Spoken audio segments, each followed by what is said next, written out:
Bonjour, nous allons encore apprendre le roubaix. Je rappelle que j'apprends le roubaix depuis quelques années et j'ai déjà fait une vidéo sur le nom des nombres, une vidéo sur la salutation, une vidéo sur la monnaie, une vidéo sur les animaux. Depuis quelques temps, j'ai décidé d'apprendre, de traduire en roubaix le livre de CP1 des années 2000. Donc leçon par leçon, je vais donc traduire ce livre-là en roubaix. Donc aujourd'hui, nous sommes à la leçon 6. Donc la leçon 6. Alors donc, je vais lire ce qui est écrit. Apprendre la langue roubaix de Côte d'Ivoire. Livre de lecture CP1 en Côte d'Ivoire dans les années 2000. Leçon 6. Donc, au niveau de la leçon 6, c'est écrit « J'observe le dessin pour lire la phrase clé ». Et la phrase clé, la voici. Taper, lave les tomates.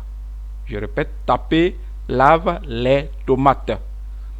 Donc, en langue roubaix, je vais donc traduire taper wo tomati.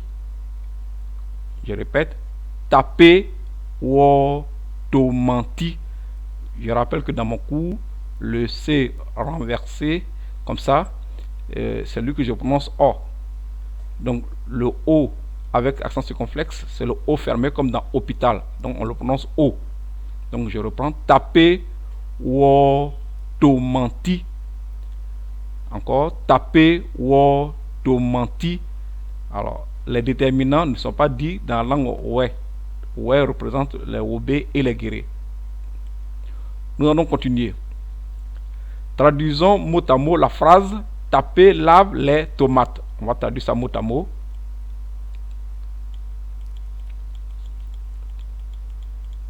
Donc, si on traduit mot à mot, en français, taper, en roubaix, ça reste taper. C'est un nom propre.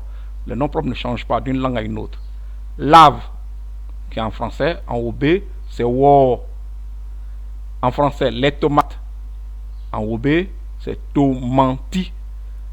Donc, quand il y a un nouveau mot, les roubaix prennent leur accent pour désigner ce nouveau mot-là, qui n'est pas un objet qui n'était dans leur langage auparavant. Donc, il dit simplement tomati. Je rappelle toujours qu'il n'y a pas de déterminant en roubaix. Profitons de cette phrase à l'étude qui porte sur des tomates pour dire les noms de quelques objets qui sont dans la cuisine. La prononciation en roubaix est mise en crochet. Une cuisine. En roubaix, on dit babou. Une cuisine, en roubaix, on dit babou. Une chaise, un tabouret, que ce soit une chaise ou que ce soit un tabouret, on dit pas dédé. Je reprends, pas dédé. On continue. Toujours dans la cuisine. Du sel. En roubaix, on dit thon. Du sel, on dit thon. Un balai, que ce soit un balai avec manche, un balai avec manche ou un balai sans manche, on dit ouais. Je reprends, ouais. On continue.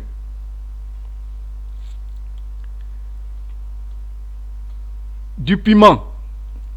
Donc, en roubaix, on dit bé. Je reprends, du piment. Bé.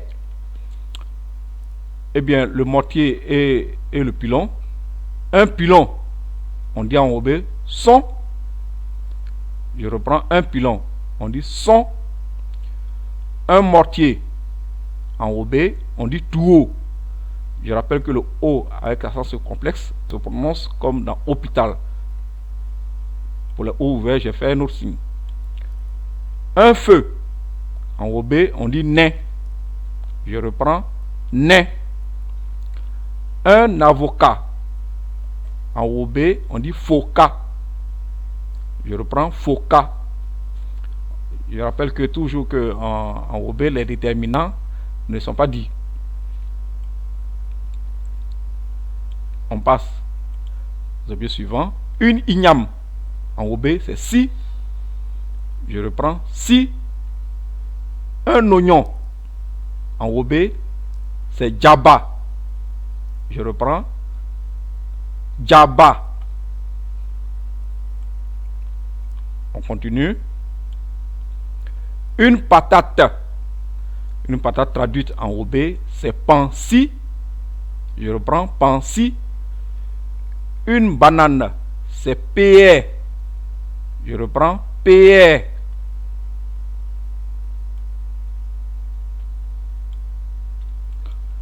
Une banane douce, en OB, c'est poyo.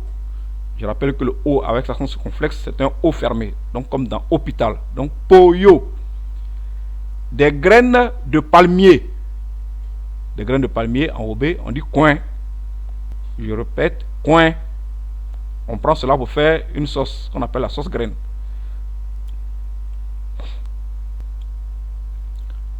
Du riz, en OB, son nom c'est ko. L'accent circonflexe, c'est pour le O fermé. Ko. Voilà. Une aubergine, en OB, c'est flé.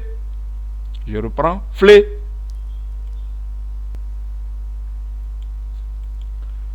Du manioc, c'est un mec qui est prisé, que les Robins mangent.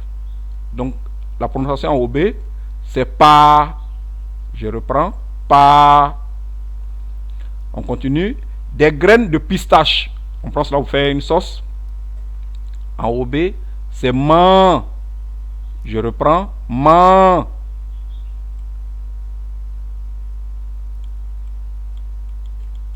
On passe au dessin suivant. Voilà. Attention, on va remonter un peu. Alors, voici une autre des noix qu'on utilise en pays ouais, chez les Wobé comme chez les Guérés, pour manger une sauce. Donc, voici le nom en français, il y a les recherches.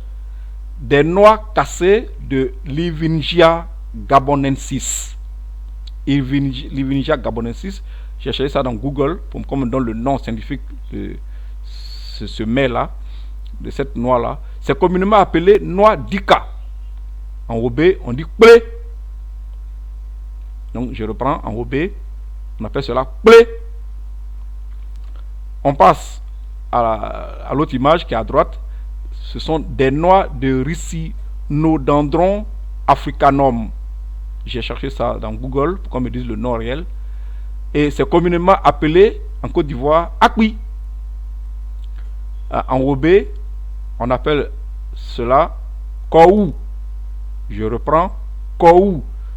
Je rappelle que le C renversé, c'est pour le son comme O. Donc ici, c'est kou. On prend ça aussi pour faire une sauce. On continue. Un gombo. Un gombo en OB, on dit boé.